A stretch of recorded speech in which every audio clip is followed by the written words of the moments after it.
መታደግ ባይቻል እንዴት በአደባባይ መናገር ይከለከላል? ሰው እንዴት ህመሙን ለሰው ማጋራትን ይከለከላል?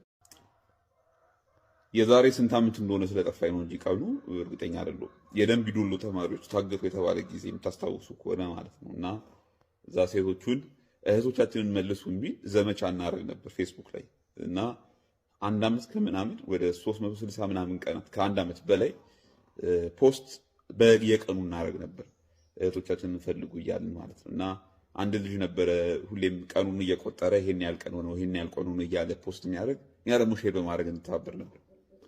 ሰው ነኝና ራስ ወዳድ ነኝና ተስፋ ቆርጬ ግድ ማሰጠኝም ተውኩት ማለት ነው። ከዛ ትናንትና ይሁን መቼ ይሁን አላውቅም ፖስት የተደረገው አሁን ማህበራዊ ሚዲያ ላይ ማየቴ ነው። አንዷ የደንቢ ዶሎ ተማሪ ነበረች የታገተችው የደረሰባትን ግፍና መከራ ኢቢኤስ ላይ ቀርባ ታየች። ከተናገረች በኋላ ሰው ምን አለ? ኢቢኤሶችን ሂደው የመንግስት አካላት ከኢቢኤስ ቴሌቪዥን ሂዶ እንትኑን ወሰደ፣ ፋይሉን ወሰደ፣ ቪዲዮን ከዩቲዩብ ላይ እንዲደለት ተደረገ ምናምን አሉ። ከዛ ገብቼ ያየሁት የለም ዩቲዩብ ላይ ማለት ነው። እና አንድ ዜጋ ሲበደልና መከራ ሲደርስበት እና መከራውን ማስቆም ባይቻል መታደግ ባይቻል እንዴት በአደባባይ መናገር ይከለከላል? ሰው እንዴት ህመሙን ለሰው ማጋራትን ይከለከላል? በደርግ ጊዜ የሚባል ወሬ ነበረ። ሰው ከገደሉባችሁ በኋላ የጥይት ያስከፍሏችሁ ነበር አሉ።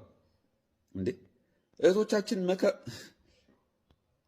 አሁን የደረስንበት ጊዜ በጣም አስቀያሚ ነው። መከራና ስቃይ ህይወታችሁ ላይ አፈራርቀውባችሁ መከራና ስቃያችሁን እንኳን እንድትናገሩ አይፈቀድላችሁ። ይሄ በጣም ግፍ ነው። እዚህ ምድር ላይ ካሉ ግፎች ውስጥ ሁሉ መበደል ብቻ አይደለም፣ በደላችሁን እንኳን እንዳትናገሩ መከልከል የግፍ ሁሉ ግፍ ነው። ይሄ ግፍና መከራ ዘላለም እንደማይቆይ ሁላችንም እናውቃለን። ይሄ ግፍና መከራ ነገ ከነገ ወዲያ በጣም ብዙ ሰውን ዋጋ እንደሚያስከፍል እናውቃለን። ይሄን ግፍና መከራ የምታደርጉ ሰዎች ዛሬ በማናለብኝነት እንደዚህ አይነት መከራና ሰቆቃ ህዝብ ላይ እያደረጋችሁ ያላችሁ ሰዎች እመኑኝ፣ እድሜያችሁ አጭር ነው።